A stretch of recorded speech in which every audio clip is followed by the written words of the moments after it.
Hi students, how are you?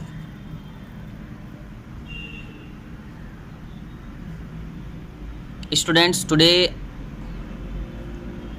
we will discuss on electricity class 10th NCERT solution in text question. तो student आज हम NCERT के chapter electricity के इन text questions पर discussion करेंगे। Page number 200 पर आपको फर्स्ट क्वेश्चन दिया है। पेज नंबर 200 पर फर्स्ट क्वेश्चन है आपका, what does an electric circuit mean. इसका मतलब हुआ कि इलेक्ट्रिक सर्किट का क्या मीनिंग होता है, या आप इसको ऐसे भी समझ सकते हैं कि यहाँ पर ये ऐसे भी पूछा जा सकता है क्वेश्चन आपसे, what do you mean by an electric circuit. एक इलेक्ट्रिक सर्किट से आप क्या समझते हैं। आंसर में सिंपल सा हो जाएगा, a path of electric devices like switch, battery, bulb etcetera which is connected by the connecting wire is called electric circuit. वो इलेक्ट्रिक सर्किट होता है जिसमें स्विच होता है, बैटरी होती है, बल्ब होता है, या और इलेक्ट्रिक अप्लायंसेस होते हैं जो कि एक कनेक्टिंग वायर से जुड़े होते हैं और उनमें करंट फ्लो हो रहा होता है। तो इस तरीके का जो आपका एक सिस्टम होता है, तो इस तरीके के कंप्लीट सिस्टम को हम लोग इलेक्ट्रिक सर्किट बोलते हैं। या फिर इसको इजी लैंग्वेज में भी हम समझ सकते हैं, the combination of electric devices which are connecting by the connecting wire is called electric circuit. के इलेक्ट्रिक डिवाइसेस का एक कॉम्बिनेशन जिसमें बहुत सारे इलेक्ट्रिक डिवाइसेस जैसे कि switch, battery, bulb, rheostat, ammeter, voltmeter etcetera are connecting in series और parallel. In series or parallel, these type of connection or these type of combination of these appliances or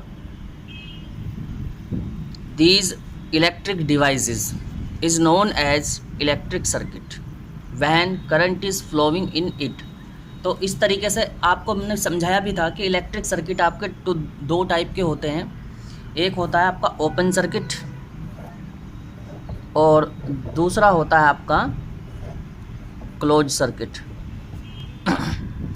तो open circuit तब होता है जब हम switch को करते हैं ऑफ, क्लोज सर्किट तब होता है जब आप स्विच को करते हैं ऑन।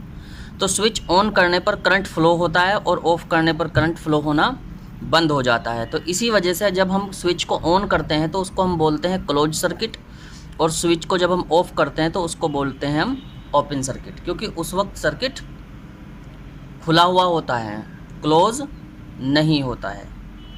तो इसके अंदर फिर इसको और अच्छे से समझाने के लिए मैंने यहाँ पर आपके लिए एक सर्किट भी बनाया, जिसमें मैंने एक डिवाइस ली, बल्ब को मैंने जोड़ा और यहाँ पर एक बैटरी को भी हमने कनेक्ट किया, और ये स्विच और ये आपकी कनेक्टिंग वायर होगी। तो तीन यहाँ पर मैंने आपके लिए इलेक्ट्रिक डिवाइसेस का यूज़ करके एक सर्किट को कंप्लीट किया है, और इस सर्किट को मैंने एक कनेक्टिंग वायर से जोड़ भी दिया है।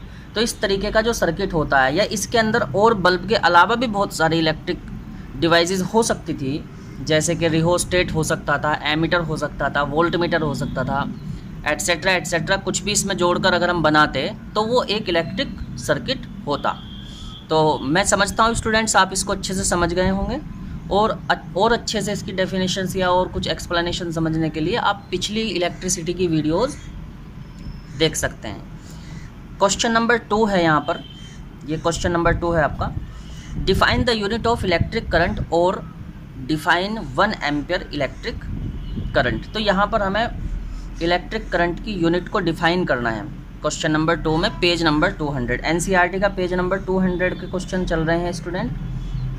NCERT पेज नंबर 200, तो आप 200 पेज पर क्वेश्चन नंबर 2 अगर पढ़ेंगे तो उसमें आपको ये क्वेश्चन मिलेगा, define the unit of electric current और डिफाइन 1 एम्पियर इलेक्ट्रिक करंट। तो 1 ampere electric current is defined as the flow of 1 coulomb electric charge in 1 second through a conductor. अगर किसी कंडक्टर से 1 coulomb electric current, 1 coulomb electric charge 1 second में उसमें से flow होता है, तो उस वक्त कहा जाता है कि 1 ampere electric current is flow through it.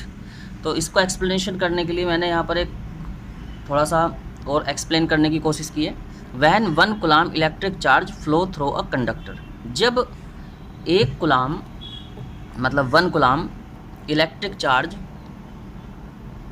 Flow through a conductor, जब 1 कूलाम इलेक्ट्रिक चार्ज किसी कंडक्टर से थ्रो होता है इन 1 सेकेंड, 1 सेकेंड में, then its magnitude will be 1 ampere. तो उस वक्त जो आपके करंट का मैग्नीट्यूड होगा तो वो 1 एम्पियर आएगा। क्योंकि ऐसा क्यों होगा? वी नो दैट, हम जानते हैं कि electric current I equals to होता है आपके पास Q upon T। I equals to Q upon T formula है। इलेक्ट्रिक करंट जो होता है वो इलेक्ट्रिक चार्ज अपॉन टाइम के इक्वल होता है। तो जब हमारे पास अब इलेक्ट्रिक चार्ज हमारे पास 1 कूलाम है, इलेक्ट्रिक चार्ज इज 1 कूलाम, और इसी तरीके से इलेक्ट्रिक चार्ज का फ्लो होने का जो टाइम है वो 1 सेकेंड है। तो 1 सेकेंड को हम जब हम 1 कूलाम को 1 सेकेंड से डिवाइड करेंगे तो हमें 1 ही मिल जाएगा। तो इस तरीके से इलेक्ट्रिक करंट आपका 1 एम्पियर आ जाएगा। तो और जैसे कि इस कंडक्टर से 1 सेकेंड में 1 कूलाम इलेक्ट्रिक चार्ज अगर फ्लो होता है, किसी कंडक्टर से अगर 1 कूलाम इलेक्ट्रिक चार्ज 1 सेकेंड में फ्लो होता है, तो कहा जाता है कि उस कंडक्टर में 1 एम्पियर इलेक्ट्रिक करंट फ्लो हुआ है। तो 1 coulomb electric charge in 1 second, 1 coulomb electric charge in 1 second. यहाँ पर आप फ्लो भी लिख सकते हैं, flow of 1 coulomb electric charge in 1 second equals to 1 ampere electric current. तो flow of 1 coulomb electric charge in 1 second, 1 second में अगर 1 कूलाम इलेक्ट्रिक चार्ज किसी कंडक्टर से फ्लो हो जाता है तो तब हम कहते हैं कि 1 एम्पियर इलेक्ट्रिक करंट फ्लो हुआ है।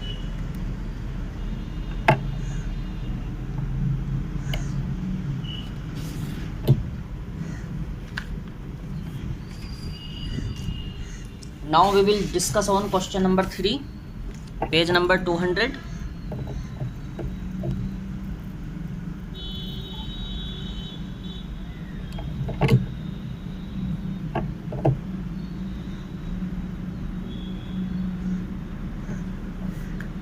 NCERT page number 200.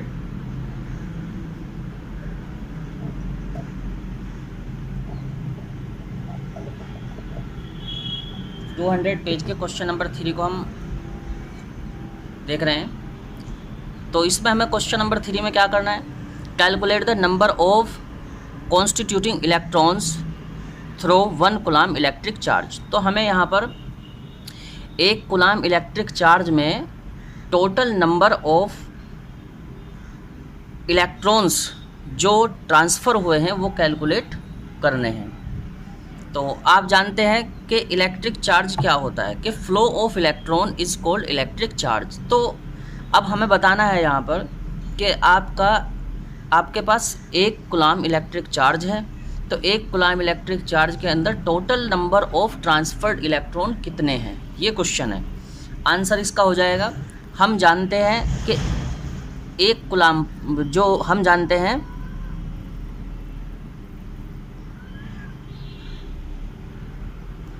कि 1 इलेक्ट्रॉन पर टोटल जो चार्ज होता है 1.6 10 की पावर माइनस के 19 कूलाम के इक्वल होता है। तो स्मॉल e इक्वल्स टू 1.6 10 की पावर माइनस के 19 कूलाम। तो इसका मतलब ये हुआ कि 1 इलेक्ट्रॉन पर 1.6 10 की पावर माइनस के 19 कूलाम का इलेक्ट्रिक चार्ज है। इलेक्ट्रिक चार्ज का फॉर्मूला होता है आपका Q equals to NE, total number of transfer electron multiply by charge on an electron. Q की वैल्यू आपकी गिवन है 1 कूलाम, क्योंकि कहा है उन्होंने कि 1 कूलाम इलेक्ट्रिक चार्ज में हमें total number of constituting electrons को कैलकुलेट करना है। तो अब हम कैलकुलेशन पर आते हैं। तो Q इक्वल्स टू एन में Q इक्वल्स टू एन होगा, तो number of transfer electron equals to Q upon e होगा। Q की वैल्यू 1 कूलम अपॉन 1.6 10 की पावर -19, कैलकुलेशन करने के बाद 6.25 10 की पावर 18 इलेक्ट्रॉन्स आ जाएगा। तो इसके बाद अब हम, क्योंकि अब हमें पता चल गया है कि 1 कूलम इलेक्ट्रिक चार्ज में टोटल ट्रांसफर्ड इलेक्ट्रॉन कितने होते हैं, तो 6.25 इंटू 10 की पावर 18 इलेक्ट्रॉन्स ट्रांसफ़र होते हैं। किस में होते हैं? 1 कूलम इलेक्ट्रिक चार्ज में। अगर एक ऑब्जेक्ट से दूसरे ऑब्जेक्ट में 1 कूलम इलेक्ट्रिक चार्ज को ट्रांसफ़र किया जाता है तो 6.25 इंटू 10 की पावर 18 इलेक्ट्रॉन्स उसमें से एक ऑब्जेक्ट से या एक ऑब्जेक्ट ए से ऑब्जेक्ट बी को ट्रांसफ़र होते हैं। तो इससे हम 1 कूलम इलेक्ट्रिक चार्ज की डेफिनेशन भी बना सकते हैं। तो यहाँ पर इम्पोर्टेंट नोट्स में मैंने एक डेफिनेशन दी है आपको, उससे आप उस डेफिनेशन को आप लर्न कर सकते हैं फॉर 1 कूलम इलेक्ट्रिक चार्ज। तो ये क्वेश्चन होता है आपका, what do you mean by 1 coulomb electric charge, के 1 कूलम इलेक्ट्रिक चार्ज क्या है। आंसर में आप देंगे वह 6.25 इंटू 10 की power 18 electron transfer through a conductor. अगर 6.25 इंटू 10 की पावर 18 इलेक्ट्रॉन किसी कंडक्टर से ट्रांसफ़र होते हैं, then electric charge will be 1 coulomb, तो तब इलेक्ट्रिक चार्ज 1 कूलम होता है। अगर 6.25 इंटू 10 की पावर 18 इलेक्ट्रॉन ट्रांसफ़र होते हैं 1 सेकेंड में, अगर 6.25 इंटू 10 की पावर 18 इलेक्ट्रॉन ट्रांसफ़र होते हैं 1 सेकेंड में, तो करंट फ्लो होता है आपका 1 एम्पियर। तो ये डेफिनेशन भी आप लिख सकते हैं, वैन 6.25 इंटू 10 की power 18 electron transfer through a conductor in 1 second. दोबारा सुनिए, वैन 6.25 इंटू 10 की power 18 electron transfer through a conductor in 1 second, then electric current will be 1 ampere. If 6.25 into 10 की power 18 electron transfer through a conductor, then electric charge will be 1 coulomb. तो electric charge की और electric current की दोनों की definition आप 6.25 into 10 की power 18 से भी लिख सकते हैं। अब क्वेश्चन है हमारे पास intext question, page number 202 NCERT। अब हम क्वेश्चन नंबर 1 पर बात करेंगे, जो पेज नंबर 202 पर है NCERT के। NCERT पेज नंबर 202 ओपन कर लेंगे। फर्स्ट क्वेश्चन है, name the device that help to maintain a potential difference across a conductor. तो उस डिवाइस का नाम लिखना है, उस डिवाइस का नाम लिखना है जो कि किसी भी कंडक्टर के अंदर पोटेंशियल डिफरेंस को मेंटेन करता है। तो आंसर होता है इसका, sources of electricity help to maintain potential difference across the conductor. जो इलेक्ट्रिसिटी के सोर्सेज होते हैं, जो इलेक्ट्रिसिटी के सोर्सेज होते हैं, वो सोर्सेज ही किसी कंडक्टर में पोटेंशियल डिफरेंस को मेंटेन करते हैं, सच एज सेल, बैटरी और पावर सप्लाई। ठीक, तो इसका बेसिकली आंसर हुआ आपका सेल, जो कि आपको याद करना है, बैटरी एंड सेल हुआ, बैटरी हुआ, और इलेक्ट्रिक सोर्सेज जहाँ से इलेक्ट्रिसिटी पास होती है, तो उसको हम फैक्टर बोलते हैं, या उसको हम कहते हैं कि वो डिवाइसेस होती हैं जो कि पोटेंशियल डिफरेंस को मेंटेन करती हैं। What is meant by saying that potential difference between 2 points is 1 volt? कि आप इससे क्या समझते हैं? आप इससे क्या समझते हैं कि हम कहते हैं कि 2 पॉइंट के बीच में पोटेंशियल डिफरेंस 1 वोल्ट है। If 1 joule work is required to move a charge of amount 1 coulomb from one point to another point, then it is said that the potential difference between the points is 1 volt. तो अगर एक coulomb electric charge को एक point से दूसरे point तक ले जाने में 1 जूल वर्क करना पड़े, या 1 जूल वर्क की रिक्वायरमेंट होती है, तो तब कहा जाता है कि दोनों पॉइंट के बीच में पोटेंशियल डिफरेंस आपका 1 वोल्ट है। तो इसे थोड़ा सा एक डायग्राम से समझने की कोशिश करिएगा कि जैसे कि मान लीजिए ये आपके पास 2 पॉइंट है, ये हो गया पॉइंट ए और ये हो गया पॉइंट बी। यहाँ पर आपके पास प्लस क्यू इलेक्ट्रिक चार्ज है और यहाँ पर कोई दूसरा चार्ज है जो जिसने यहाँ पर इलेक्ट्रिक फील्ड आपका मेंटेन किया है, जिसको हम बोलते हैं सोर्स चार्ज और इसको बोलते हैं हम टेस्ट चार्ज, जैसे कि मैंने आपको पहले भी समझाया था। लेकिन यहाँ पर हमारे पास अब टेस्ट चार्ज की जो वैल्यू है वो 1 कूलाम है। तो 1 कूलाम इलेक्ट्रिक चार्ज को अब हम पॉइंट बी से पॉइंट ए तक लाना चाहते हैं। तो पॉइंट बी से पॉइंट ए तक लाने में अगर 1 जूल वर्क हो, 1 जूल वर्क हो जाए तो उस वक्त कहा जाएगा कि ए और बी के बीच में पोटेंशियल डिफरेंस आपका 1 वोल्ट है। ऐसा इसलिए कहा जाएगा क्योंकि potential difference V equals to होता है आपके पास W अपॉन क्यू। तो वर्क की वैल्यू 1 जूल हो गई और टेस्ट चार्ज की वैल्यू 1 कूलाम हो गई, तो दोनों मिलाकर 1 आंसर आ गया। तो इस प्रकार हम 1 वोल्ट पोटेंशियल डिफरेंस की डेफिनेशन लिखते हैं।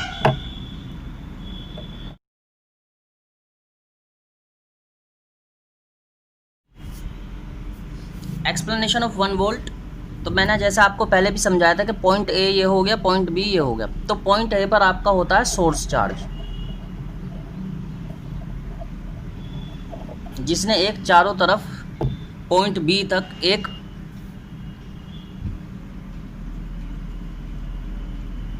इलेक्ट्रिक फील्ड मेंटेन किया होता है। पॉइंट बी पर आपके 1 coulomb electric charge plus Q note है, जिसकी वैल्यू हो गई है 1 कूलाम,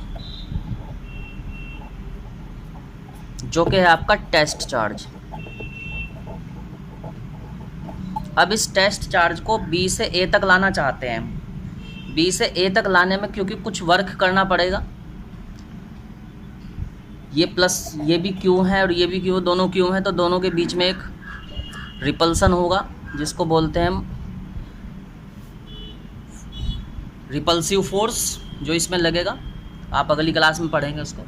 तो ये फोर्स अब इसके और यहाँ तक आपका मान लीजिए यहाँ से आगे तक एक इलेक्ट्रोमैग्नेटिक फील्ड क्रिएट किया गया है प्लस क्यू द्वारा। तो प्लस क्यू ने जो इलेक्ट्रोमैग्नेटिक फील्ड क्रिएट किया था, इलेक्ट्रोमैग्नेटिक फील्ड के अगेंस्ट जब हम वर्क करना शुरू करेंगे, इधर की तरफ जब हम जाएंगे, तो यहाँ से यहाँ अगर हमारा पॉइंट बी से ए तक जाने में हमको डब्ल्यू ए बी जो वर्क करना पड़ता है वो होता है आपका 1 जूल के इक्वल। तो यहाँ पर जो डब्ल्यू ए बी का मतलब ए से बी तक या बी से ए तक लाने में किया गया कार्य, मतलब किया हुआ वर्क। तो W A B equals to 1 joule, V equals to W upon Q. W की वैल्यू 1 रख देंगे, क्यू की वैल्यू 1 रख देंगे, टोटल 1 वोल्ट आ जाएगा। Question number 3, how much energy is given to each coulomb of charge passing through a 6 volt battery. तो अब हमारी 6 वोल्ट की बैटरी है कोई, तो न्यूमेरिकल को सॉल्व करने के लिए V equals to 6 volt, potential difference V equals to 6 volt, Q equals to 1 coulomb, W calculate करना है, potential difference equals to W upon Q, W equals to हो जाएगा आपके पास VQ potential difference multiply by Q। तो value रख देंगे 6 multiply 1, तो मतलब हो गया आपके पास 6 joule answer. Now we will discuss on in-text questions page number 209। तो अब हम 209 के पहले क्वेश्चन को डिस्कशन करेंगे NCERT के। On what factors does the resistance of a conductor depends? कि किसी भी कंडक्टर का रजिस्टेंस कौन से फैक्टर्स पर डिपेंड करता है। वैसे तो हमने इसका एक वीडियो बनाया हुआ है, उसमें भी आप देख सकते हैं, पर फिर भी दोबारा से क्वेश्चन का आंसर कराते हुए मैं समझा रहा हूँ कि जो रजिस्टेंस, किसी भी कंडक्टर का जो रजिस्टेंस होता है वो 3 फैक्टर्स पर डिपेंड करता है। एक तो लेंथ ऑफ द कंडक्टर पर डिपेंड करता है, second cross sectional area of the conductor पर डिपेंड करता है, third material and temperature of the conductor पर डिपेंड करता है। तो जैसे कि ये आपके पास एक कंडक्टर है, इस कंडक्टर की लेंथ हो गई है L और ये हो गया इसका cross sectional area A।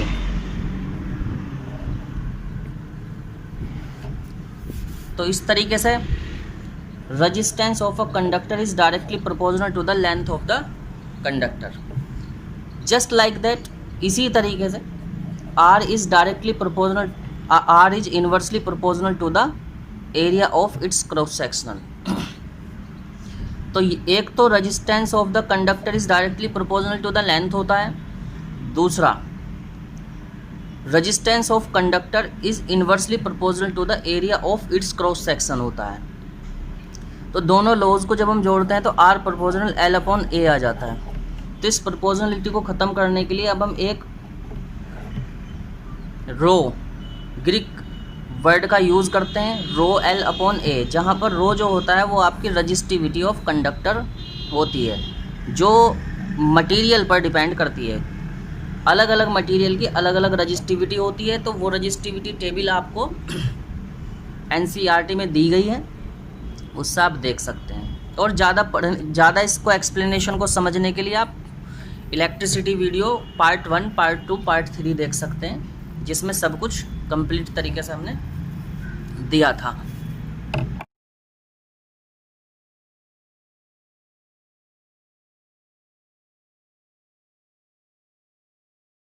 Number 3,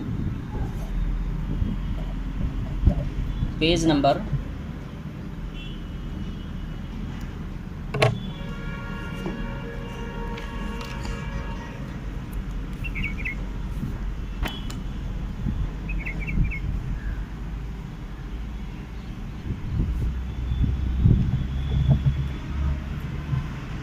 209। Page number 209 पर हम हैं, इस थर्ड क्वेश्चन को सॉल्व करेंगे। Let the resistance of an electric component remain constant.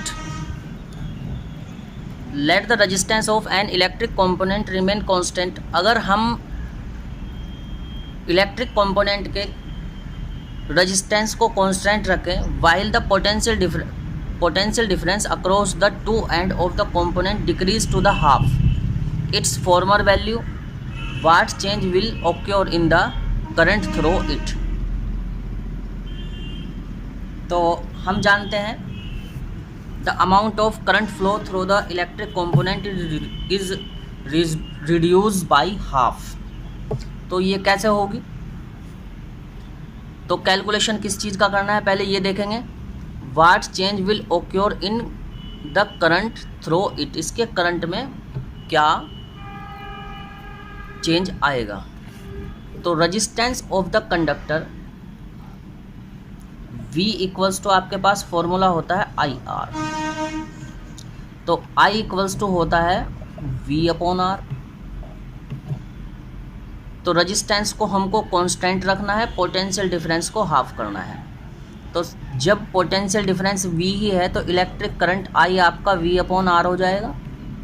तो हम इलेक्ट्रिक करंट को I1 कंसीडर कर लेते हैं। तो दोबारा से जब हम पोटेंशियल डिफरेंस को हाफ कर देंगे, क्योंकि इन्होंने कहा है potential difference across the two end of the component decrease to be half its former value. अगर हम पोटेंशियल डिफरेंस की वैल्यू को हाफ कर देते हैं तो V को हम हाफ कर देंगे, V अपॉन 2 अपॉन R कर देंगे। रेजिस्टेंस कांस्टेंट रहेगा, रेजिस्टेंस को चेंज नहीं करना है। I2 कैलकुलेशन करनी होगी, क्योंकि लास्ट में पूछा भी है कि what will be the value of electric current when V will reduce to half its potential difference from its former value. अब हम क्या करते हैं, I2 कैलकुलेशन करना है। इक्वेशन सेकंड को इक्वेशन फर्स्ट से डिवाइड कर दीजिए, I2 अपॉन I1 कर दीजिए।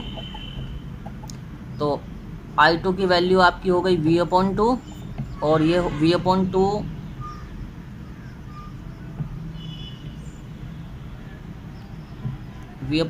अपॉन R कर लीजिए।